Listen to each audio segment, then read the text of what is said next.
Hello students, chapter number 1 the last lesson, जिसके 2 parts जो हैं हम लोग देख चुके हैं।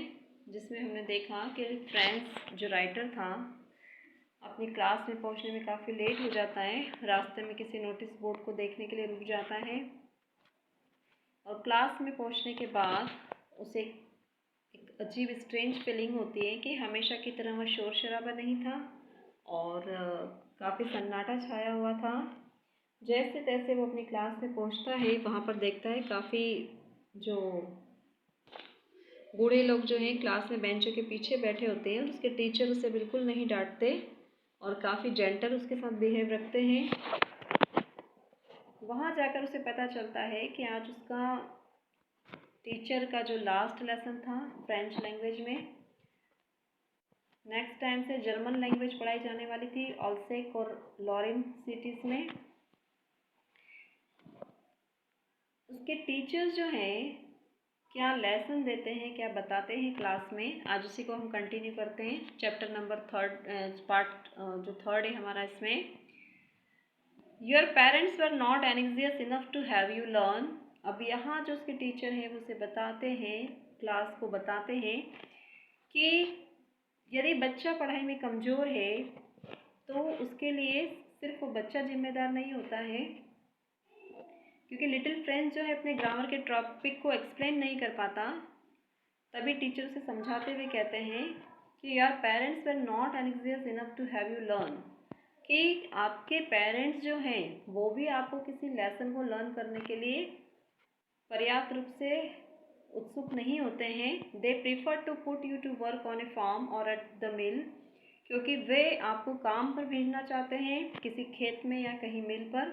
सो as had to have little more money, कि उन्हें इससे कुछ थोड़ा ज़्यादा पैसा मिल सके। एंड आई, साथ ही वो अपने आप को भी जिम्मेदार ठहराते हैं। I have been to blame so, कि मुझ पर भी इस बात का ब्लेम जाता है, आरोप जाता है। Have I not often sent you to water my flowers instead of learning your lesson, क्या मैं तुम्हें कई बार अपने फूलों को पानी देने नहीं भेज देता बजाय लेसन पढ़ाने के। And when I wanted to go finishing, और जब मैं and when I wanted to go fishing, और जब मैं मछली पकड़ने जाना चाहता हूँ, did I not just give you a holiday, क्या मैं तुम्हें छुट्टी नहीं दे देता। कहने का मतलब टीचर भी इस बात के लिए जिम्मेदार होता है यदि कोई बच्चा पढ़ने में कमज़ोर होता है।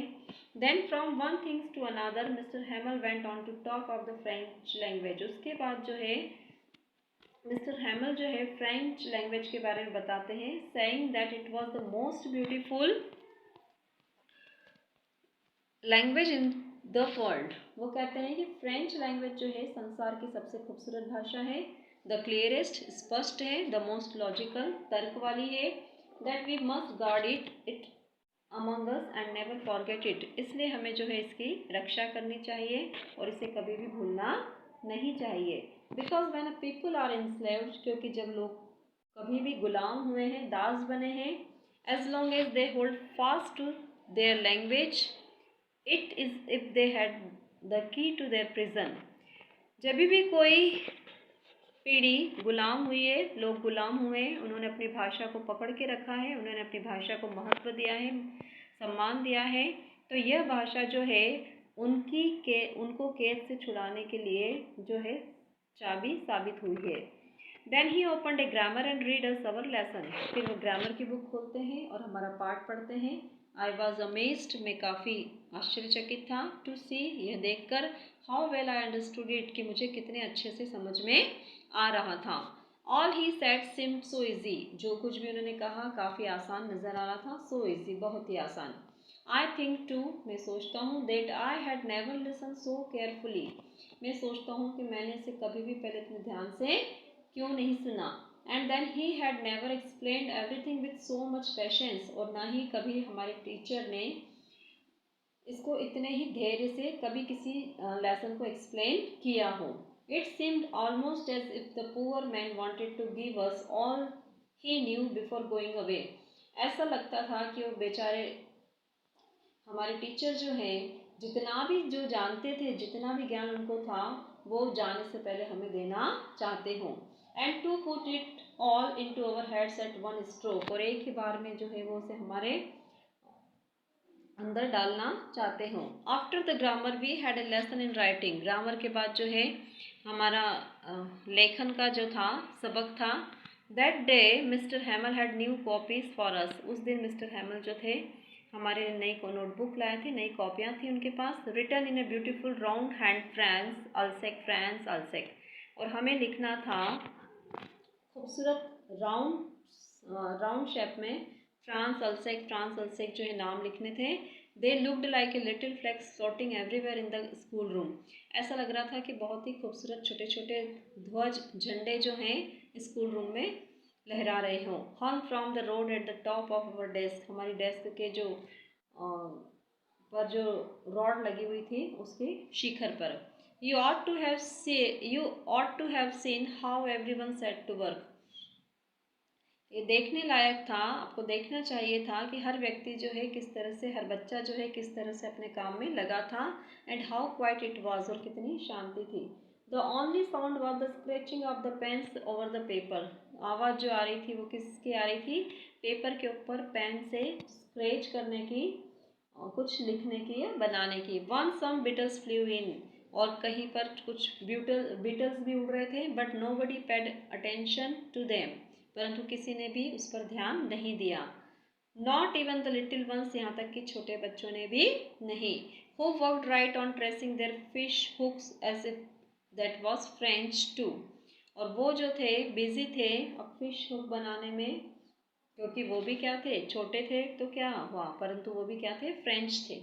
On the roof the pigeons cooed very low, और छत पर जो है कबूतरों की बहुत ही धीमी धीमी आवाज़ आ रही थी। And I thought to myself, और मैं अपने आप में सोच रहा था, will they make them sing in German even the pigeon. क्या वो इन कबूतर को भी जर्मन में गाना सिखाएंगे? क्या पशु पक्षियों को भी यहाँ के जो है जर्मन बना देंगे?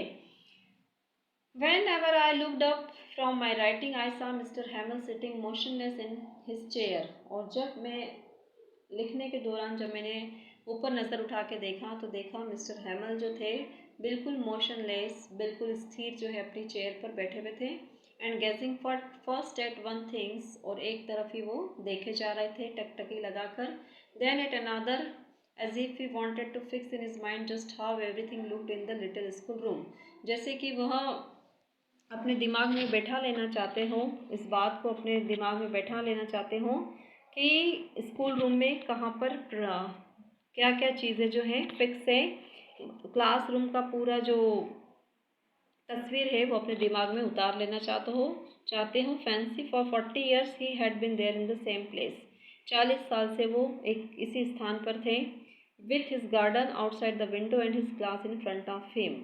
वही खिड़की से बाहर उनका बगीचा और उनकी क्लास के बाहर जो गार्डन लगा हुआ था। Just like that only the desk and benches had been worn smooth, the walnut trees in the garden were taller. 40 साल से कुछ भी नहीं बदला था सिवाय उन डेस्क और बेंचों के, जो लिख कर या उनके ऊपर बैठने से जो स्मूथ हो गई थी, और गार्डन में जो वॉलनट ट्रीज लगे थे वो लंबे हो गए थे, उनकी हाइट बढ़ गई थी। And the hopvine that he had planted himself twined about the windows to the roof. और जो होपवाइन जो उन्होंने खुद लगाई थी अपने हाथों से, वो खिड़की से होती हुई छत तक जा पहुंची थी। How it must have broken his heart, कि उनका मन कितना दुखी होगा, टू लीव इट ऑल, इन सबको छोड़ने में।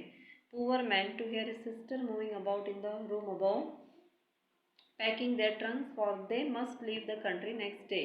और उनकी बहन जो है कमरे में ऊपर की तरफ सामान पैक कर रही थी, इस देश को उन्हें अगले ही दिन छोड़ना था। तो यहाँ पे उन सभी फीलिंग्स के बारे में बताया है। किसी स्थान पर 40 साल रहने के बाद उस जगह को छोड़ने का क्या दुख होता है, उन लोगों से बिछड़ने का क्या दुख होता है, राइटर के नज़रिए से, जिसकी जो राइटर एक बच्चे के रूप में, लिटिल फ्रेंड्स के रूप में जो बच्चा है, उसने कभी अपनी क्लास में ध्यान नहीं दिया, कभी अपने टीचर्स की बात को नहीं सुना।